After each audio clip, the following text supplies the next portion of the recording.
Good morning, my miracle friends. Lesson 248 from A Course in Miracles.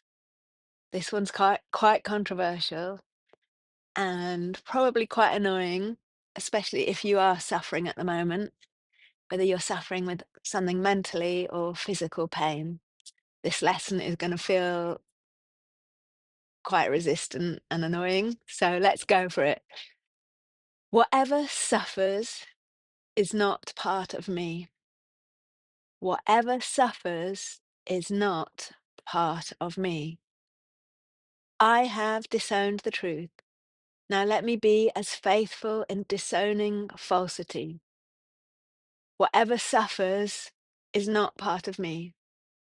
What grieves is not myself.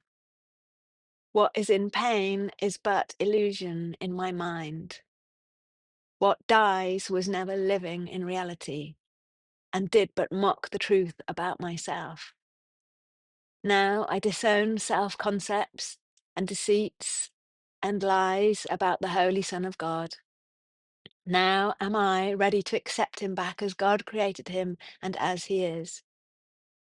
Father, my ancient love for you returns and lets me love your Son again as well.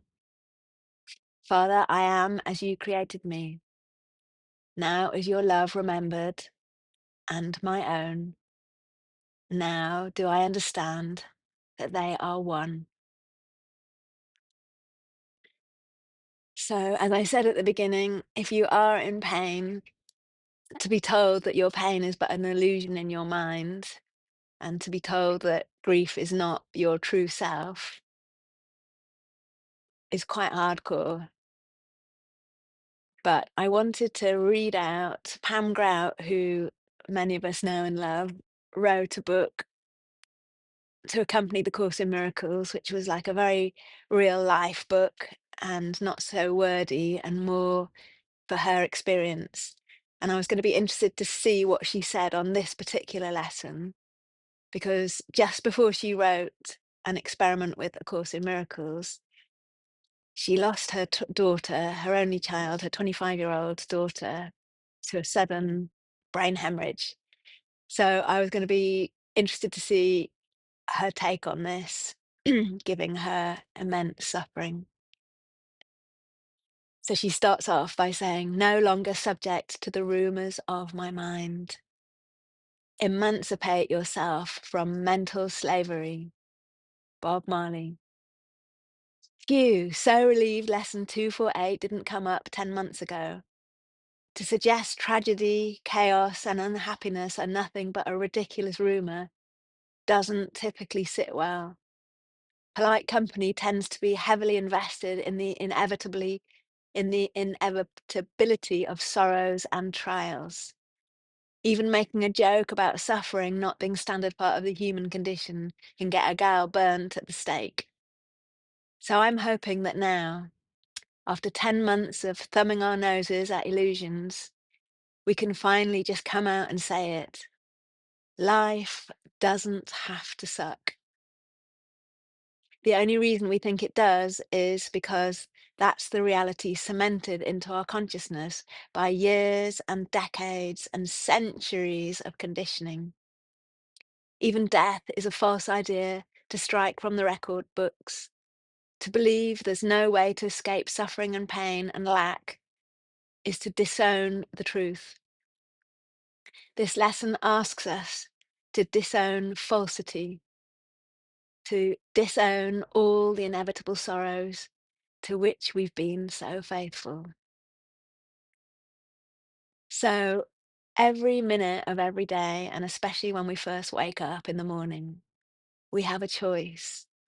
We can start listing all the things that are going wrong in our life, all of our pains, all of our suffering, all of our to-do list, all of the things that have gone wrong. We can literally go down a rabbit hole every single morning in inevitable misery and just exaggerate everything that is going on.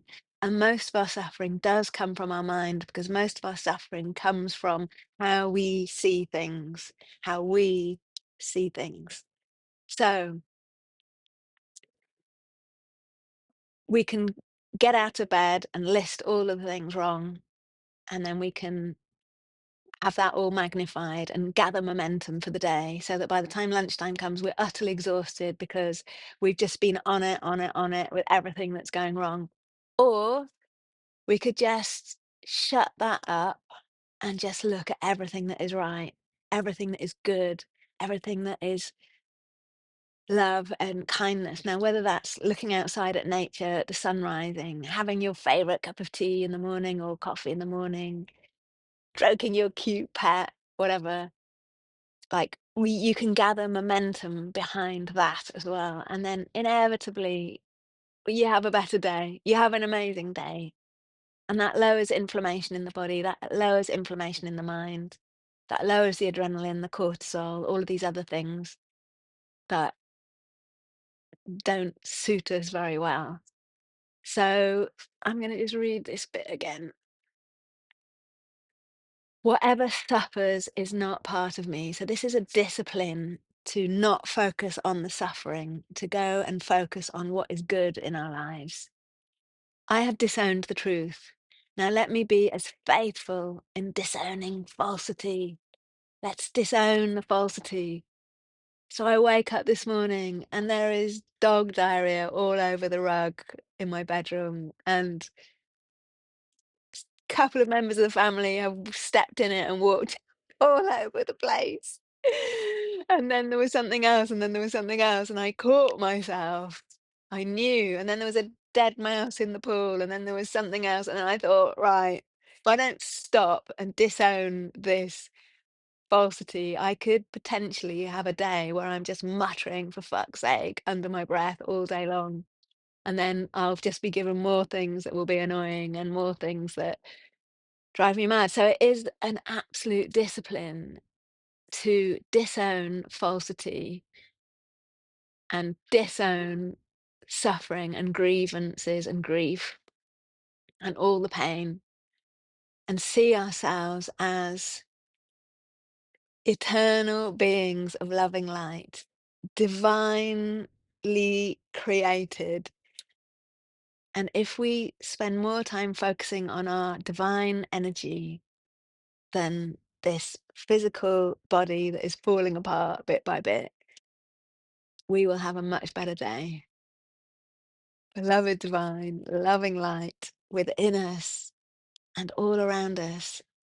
And this is what we are, this beloved divine light. Thank you for guiding me and everyone concerned to this. Light before us and light behind us, light to the left of it and light to the right of it, light above us and light below us, light expressed through us, light emanate from us, radiating outwards, touching everyone with lightness and love and kindness and compassion, and especially ourselves. Where would light have me go today? What would light have me do today? Obviously, cleaning up dog diarrhea, but that's okay 'cause we can do it lightly, can't we? What would light have us say or not say today, and to whom? Have an amazing day. See you tomorrow.